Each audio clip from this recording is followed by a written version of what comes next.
Alors oui, un article sur l'hôpital. Voilà. Donc maltraitance et déni de la douleur, enquête sur le racisme et le sexisme à l'hôpital. Voilà. Les médecins revendiquent une blouse qui ne voit pas les couleurs, c'est faux. L'hôpital ne protège pas les discriminations. J'ai fait un article à portion blanc là-dessus sur un journal qui s'appelle Ancré ou Encre. Encre ou Ancré, je sais pas. Sur un journal sur les fans noirs à l'hôpital qui sont insultés, tout ça, voilà, méprisés, tout ça. Voilà. Donc, erreur de diagnostic, biais raciste ou sexiste. L'hôpital peine à soigner les patients avec la même rigueur, avec la même rigueur, entre maltraitance et déni de la douleur. Enquête sur un médecin à deux vitesses, qui pénalise notamment les femmes racisées. Voilà.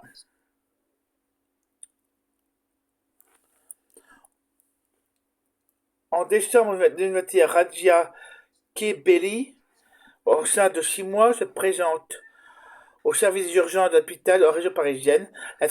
La trentenaire ressent une barre au niveau du diaphragme accompagnée de chaleur dans le dos, de vertige et de maux de tête. Paniquée dans la salle d'attente, l'idée de perdre son enfant, elle craque et finit par lister ses symptômes sur Google. Ces derniers se rapprochent de ceux provoqués par la pré-éclampsie. Les complications de la grossesse résultant d'un dysfonctionnement du placenta engagent le pronostic vital de la mère du bébé si elle n'est pas prise en charge à temps. Radia Kibeli s'impatiente et interpelle, donc je montre le début, voilà.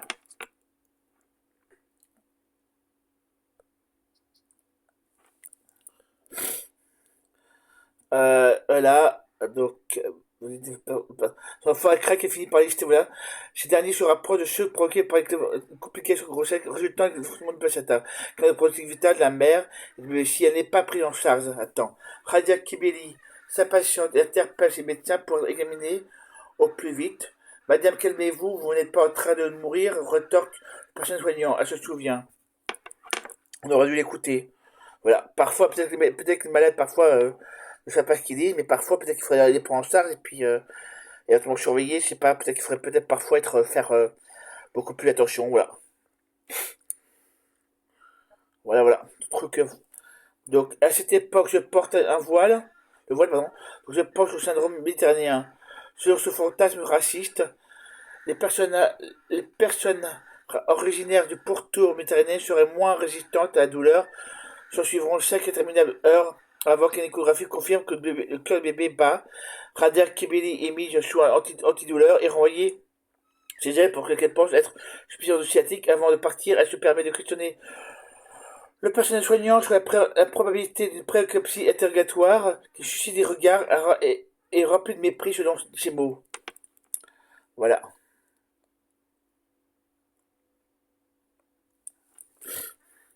10 jours plus tard, Radia Kebeli est secouée par de vives contractions et perd très peu de temps des litres de sang sur son canapé.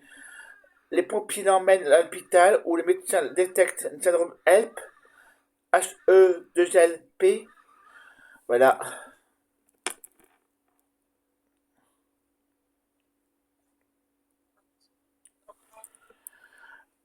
Voilà, une évaluation de la prééclampsie. Elle doit accoucher d'un enfant dont le cœur a déjà cessé de battre. 5 ans plus tard, la peine est toujours aussi lourde dans sa poitrine.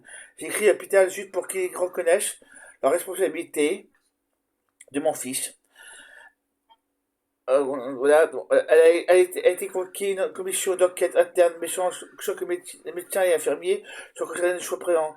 J'ai voulu prendre un avocat, mais je me suis découragé. Depuis, j'ai eu ma fille, j'ai accepté. Voilà.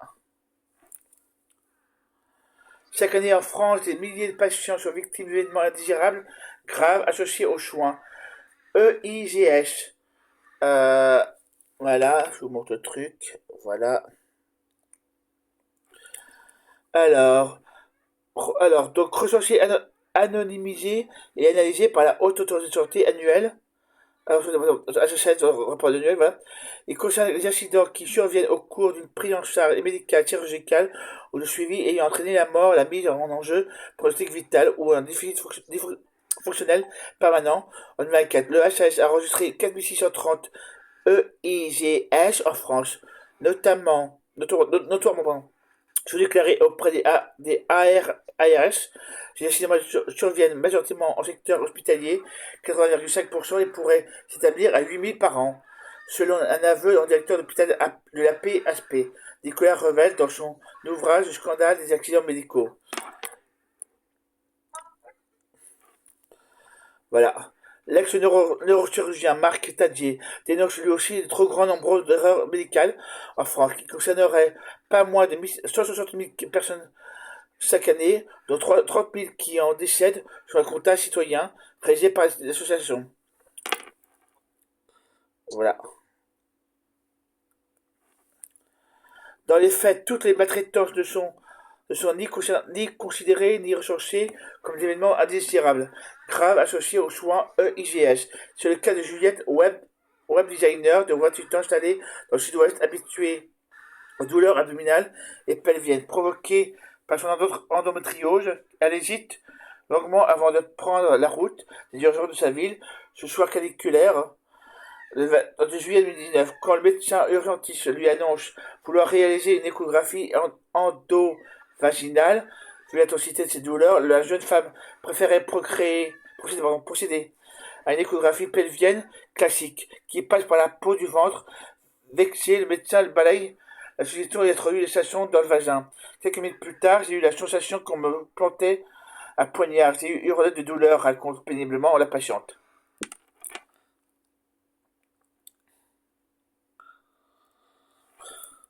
Au moment où il a regardé l'écran, j'ai vu son regard blêmir. Il avait, il avait rupturé un kyste de 4 centimètres avec la sonde. Il a eu droit, Elle a eu droit à des excuses froides. Sur son compte rendu du médical, consulté par Suite Presse, le médecin spécifique ovaire gauche, sensible au passage de la sonde, un euphémisme, déplore Juliette, fille des médecins. Elle refuse de tomber dans une méfiance bête et méchante envers le corps médical qui fait son possible. Elle pense cependant que beaucoup de médecins souffrent d'un complexe de Dieu, se prendre pour un être exceptionnel. Il y a 2 ans, elle s'est vue refuser une hystérectomie, ablation de l'utérus, l'une des solutions proposées pour soigner l'endométriose. Voilà.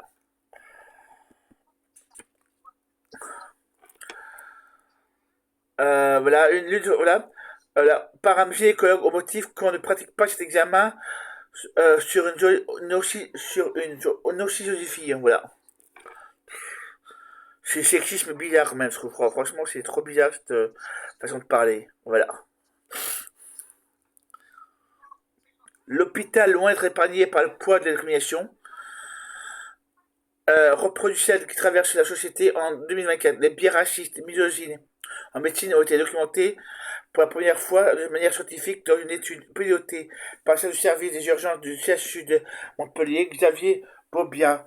Elle a été publiée dans l'European Journal of Emergency Medicine de 1500 soignants issus de 69 villes en France, Belgique, en Suisse et à Monaco. Voilà.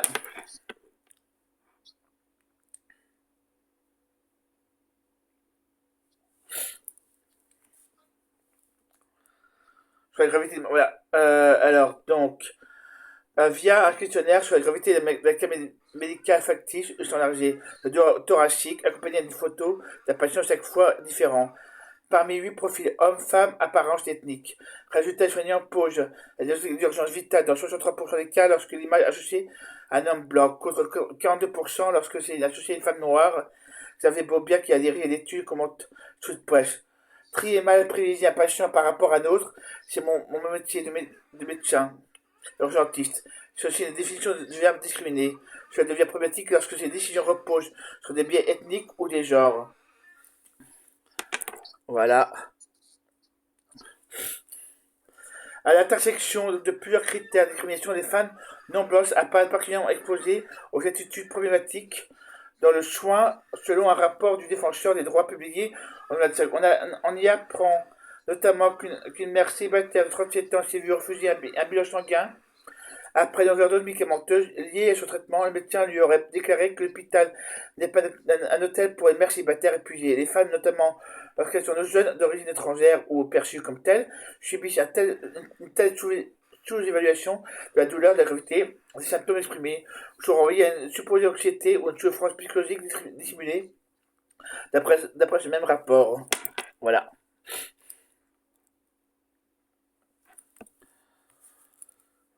Voilà. On se souvient notamment de Naomi Mushonga, une mère de 22 ans, décède quelques heures après avoir rejeté par le SAMU, pardon, parce qu'elle l'appelait pour d'atroces maux de ventre. Mais aussi Yolande Gabriel, une Martiniquaise de 65 ans, malmenée par un opérateur du SAMU et laissée plus d'une heure sans secours avant de mourir peu après. L'hôpital de Meaux les laissé sortir malgré les résultats d'analyse cardiaque inquiétants. Dans son livre Santé est-elle politique et médecine, j'en étais vraiment dans le monde. Tout le monde, pardon. Voilà. Alors, Miguel Sema, ancien journaliste au Body Blog, étudiant en 5e année de métier, consacre un chapitre aux femmes racisées et à leur prétendue culture. Il rappelle que plusieurs études américaines, britanniques et canadiennes ont mis en évidence un accès différencié aux antalgiques entre femmes blanches et femmes non blanches, malgré des scores de douleur plus élevés. Chez ces dernières, Miguel Sema écrit notamment: la médecine ne soigne pas du tout le monde. De la même manière, il ne serait pas exagéré de dire qu'il y a des patients que la médecine maltraite, mutile, voire tue. Voilà. Myriam Dergam, je sais pas comment il faut prononcer, vous voyez. Dergam, pour se prononcer, mais bon, peut-être qu'il faut des. Ergam, Derham, je sais pas. Dergam, voilà, je sais pas. Médecin généraliste de l'hôpital de Saint-Étienne constate au quotidien que les défauts des prises en charge pour les personnes racisées titulaires d'un master en sciences politiques. Elle a consacré sa thèse au syndrome méditerranéen, ayant pour effet un refus de prise en charge aux conséquences parfois fatales. Nous, les médecins, on revendique une brute qui ne voit pas les couleurs. L'universalisme républicain, s'il faut, l'hôpital ne protège pas la discrimination. Regrette Myriam Dergam ou Derham, qui assure désormais le suivi médical de NACO jeune, homme tranche de 18 ans.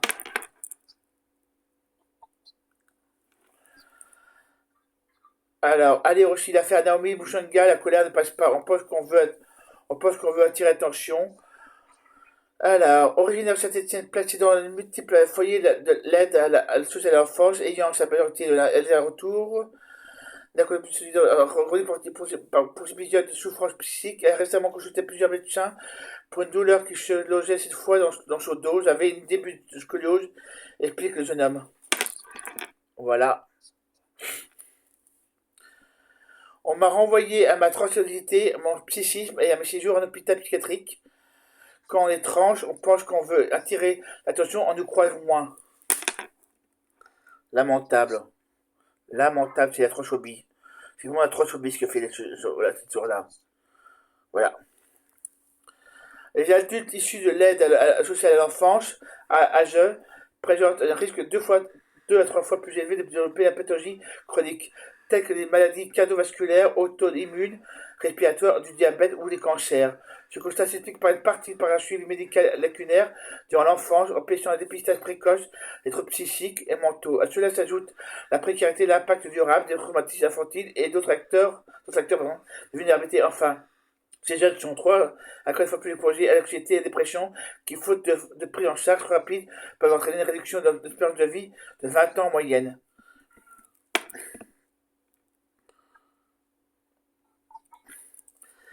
L'accès aux soins des personnes en situation de grande précarité est effectivement entaché d'obstacles classistes, assistance sociale dans un centre d'hébergement d'urgence en Rhône-Alpes. Valait sa pratique notre métier qui ne figure pas sur sa fiche de poste, négociatrice pour admission à l'hôpital et aux urgences psychiatriques. Au quotidien, son équipe fait face à plusieurs refus de prise en charge et de soins. Au motif qu'on ne peut rien pour des publics aussi marginalisés, raconte la travailleuse sociale qui en soupirant. Il y a ces médecins qui ne sortent pour sauter le deuxième étage ou marchent à pied nus en ville, ce n'est pas psy, c'est culturel. Lorsqu'elle a pris en charge, et effectivement, elle regrette que la parole des assistants sociaux ne soit pas assez entendue, qu'un médecin sur le terrain en observe des signes non médicaux, mais pas moins tangibles, comme le refus de s'alimenter ou des douleurs chroniques, qui mériteraient d'être inscrits dans le dossier du patient tel.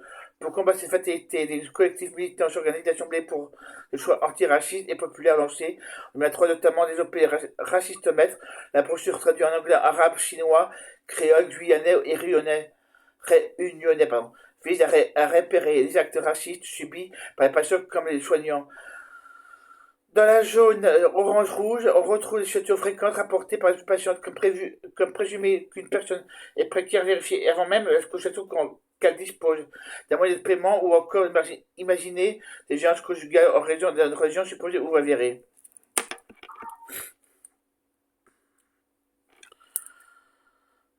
Alors, voilà. Donc c'est tout. Voilà. Si vous aimez, si vous aimez ma vidéo, si vous aimez ce que je dis, que j'ai fait, abonnez-vous, et puis likez la vidéo, likez la chaîne, likez les vidéos. Voilà, abonnez-vous et likez.